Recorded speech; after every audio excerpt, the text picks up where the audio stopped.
I've always been mesmerized by the night sky, especially on a dark night in a dark part of the world. My contemplation of the cosmos leaves me feeling awe and humility, feelings that lie at the heart of experiences we call religious. At its best, our contemplation of the cosmos beckons us toward an experience I describe as divine. A stunning photograph of the Andromeda Galaxy has pride of place on a wall in my study here at All Souls to remind me continually of this elemental reality. Most of the stars we can see at night with the naked eye are part of our home galaxy, a commonplace constellation of stars and planets in a nondescript part of the universe we call the Milky Way. Even so, the Milky Way is vast beyond comprehension, home to several 100 billion stars and at least that many planets. Beyond our home galaxy lies the rest of our cosmic neighborhood, which astronomers call the Virgo supercluster. It's scattered across more than 100 million light years of space and contains nearly 30,000 galaxies and more than 500 trillion stars. There are 80 such superclusters within a billion light years of Earth. This accounts for 1/4 of 1% of the universe. What lies among and between these galaxies may be even more amazing.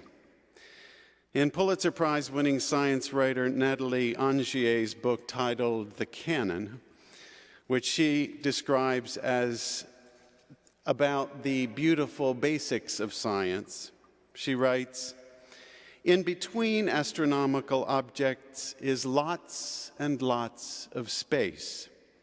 Silky, sullen, inky-dinky space.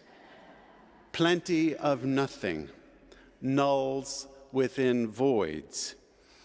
Just as the domain of the very small, the interior of the atom, is composed almost entirely of empty space, so too is the kingdom of the heavens.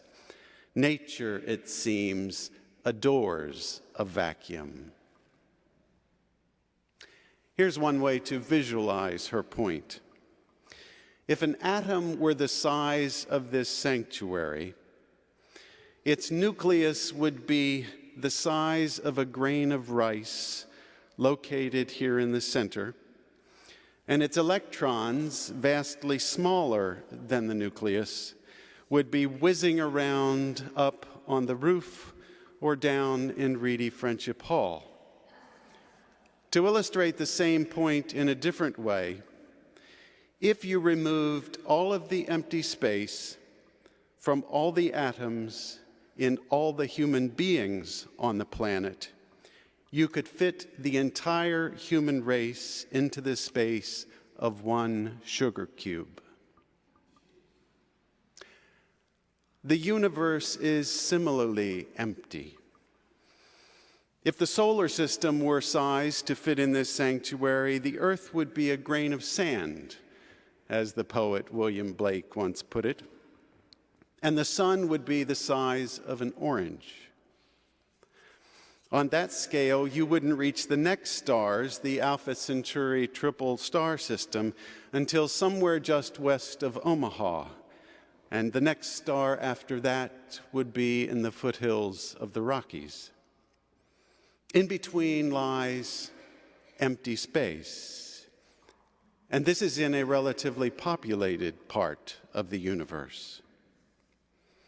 Our universe is unimaginably vast and contains an almost indescribable infinity of stars and galaxy, yet it's filled almost completely by an inconceivable emptiness. It's a wonder that we're here at all, much less living, breathing, and worrying about what's for brunch.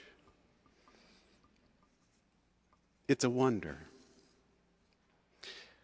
Once in a while, the cosmos manages to break through our earthbound narcissism and remind us that we are part of a vastly greater whole.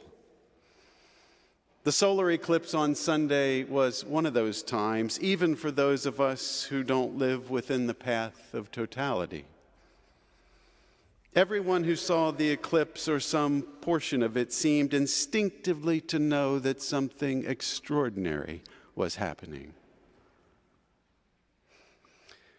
11-year-old Sebastian Peltier from Holton, Maine, tried to do justice to his experience by putting an extraordinary monetary value on it. He declared, "I would pay $1 million to see that again." The good news for Sebastian is that it needn't cost him $1 million to see another total eclipse. He just needs to wait until he's 31 years old, or wait 2 years and buy a plane ticket to Iceland. Others chose to mark the occasion by making an extraordinary commitment. More than 200 couples in Russellville, Arkansas chose, as the event planners put it, according to the New York Times, to elope at the eclipse. As the eclipse approached totality, the couples exchanged vows saying, "I promise to cherish you like this rarest of events, treasuring each moment with you as if it were a fleeting or shooting star. The galaxies of our dreams, hand in hand, heart to heart, until the end of time. For in my world, you are my sun, my moon, and all my stars." As someone who has officiated at more weddings than I can count, I rank these vows as among the best for their imagination and inspiration. Besides, the vows get to the very heart of how we map the world of our experience. Just as a solar eclipse occurs when a certain relationship develops among the earth, the moon, and the sun, so our lives develop by establishing relationships with the people and world around us. Cosmic relationships are governed by the internal qualities of each celestial object, its distance from other objects around it, and the gravity that transcends the emptiness between. In a similar way, our identity as individuals is relational as well. The essence of a person is the relationship among the various internal elements that make us up as individuals in space, and the connections that develop between us and the people and world around us over time. Like the cosmos, we are constituted by relationships. In the celebrated American poet Walt Whitman's sprawling poem, Song of the Open Road, he depicts life as a journey. His focus isn't the destination we may or may not eventually reach, but rather the relationships that develop along the way, what we see and feel, whom we meet, and what we discover. The poem includes these lines, which are often used as a reading in wedding ceremonies. "Afoot and light-hearted, take to the open road, healthy, free, the world before you, the long brown path before you, leading wherever you choose. Say only to one another, camarado, I give you my hand. I give you my love more precious than money. I give you myself before preaching or law. Will you give me yourself?" The goal of this shared journey, as Whitman describes it, is to learn what he calls the profound lesson of reception. Whitman explores this lesson further in his poem, Song of Myself, which is perhaps his best-known poem. I find myself returning to it often because it captures precisely and poetically the character of life on planet Earth. Its opening stanzas include these lines: "For every atom belonging to me, as good belongs to you. My tongue, every atom of my blood, formed from this soil, this air, born here of parents born here, from parents the same and their parents the same, I now, 37 years old, in perfect health, begin, hoping to cease not till death." Whitman begins this poem by saying he is made of atoms, which were thought in his day to be the most fundamental units of matter. Certain atoms had been drawn from the soil and the air by previous generations of human beings who had structured them in a distinctive way to yield the self of whom Walt now sings. These atoms are part of the story, but they are not the entire story. Song of Myself is a poem of 1,346 lines about Walt Whitman. But he refers to himself by name only once, when he refers to himself as Walt Whitman, a cosmos. The opposite of chaos, a cosmos is an orderly, harmonious, self-inclusive system. Hence the reference to the entire universe as an orderly, harmonious whole. This reference to himself as a cosmos explains Whitman's statement that every atom belonging to me as good belongs to you. His central insight is that the self exists in a system where everyone is who they are by virtue of their relationships to everyone and everything else. Whitman writes, "And these tend inward to me, and I tend outward to them, and such as it is to be of these, more or less, I am, and of these one and all I weave the song of myself." While I believe Whitman is correct in describing how we become who we are, I believe he gets the why at least partially wrong. His apparent narcissism, for which he has been widely and rightly criticized, continually gets in the way. "I weave the song of myself," he says. "I ask not good fortune," he says. "I myself am good fortune." In my experience, that's not the way things happen. Whitman's outdated view that we are self-made as individuals, that we single-handedly engineer our own development and destiny, doesn't describe the world as most of us experience it. We become whatever we become, in large measure at least, because of how we respond to forces and circumstances beyond our control, including the circumstances of our birth, the vicissitudes of the natural world, and the kindness or callousness of the people we encounter on our journey through life.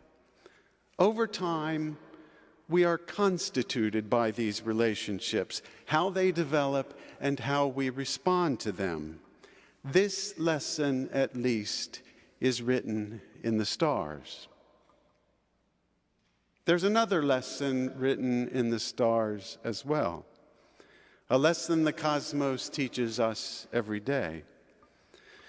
Our movement through time as human beings imitates the motion of the earth, which moves through space in three distinct ways. The earth turns on its axis once every 24 hours.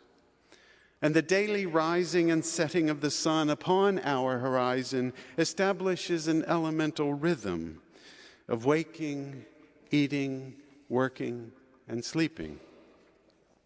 The Earth also orbits the sun once every 365 1/4 days, the tilt of its axis occasioning our journey through the 4 seasons.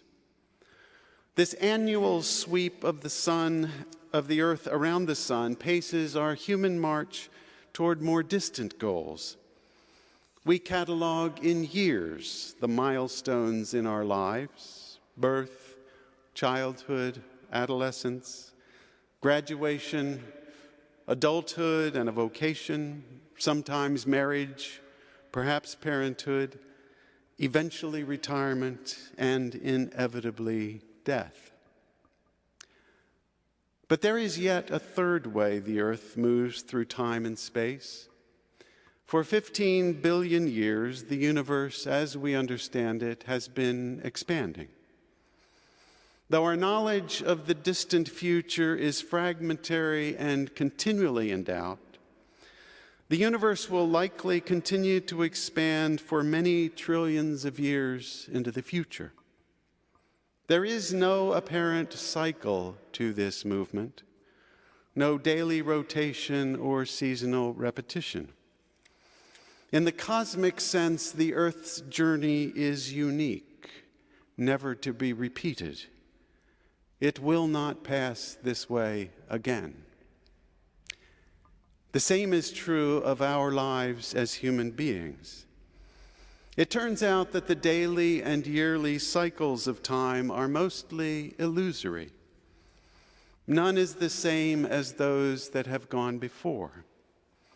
Each marks the increments by which we measure the inexorable march of time. Our journey, too, is a unique one. We will not pass this way again. We are given this day once and never again. To make the most of this day and every day, we need to heed the lessons of the stars. We become who we become, and we collaborate in creating our futures by virtue of the connections that constitute us. Connections with our own minds and bodies, with the people around us, and with this planet and cosmos we call home. At its heart, the work of creating and strengthening these connections is divine work. If we are open enough and attentive enough, we can sometimes feel the intimation of a deep connection to everything, to all that is present in our lives and our world, as well as all that is past and all that is possible, an experience I call the experience of God.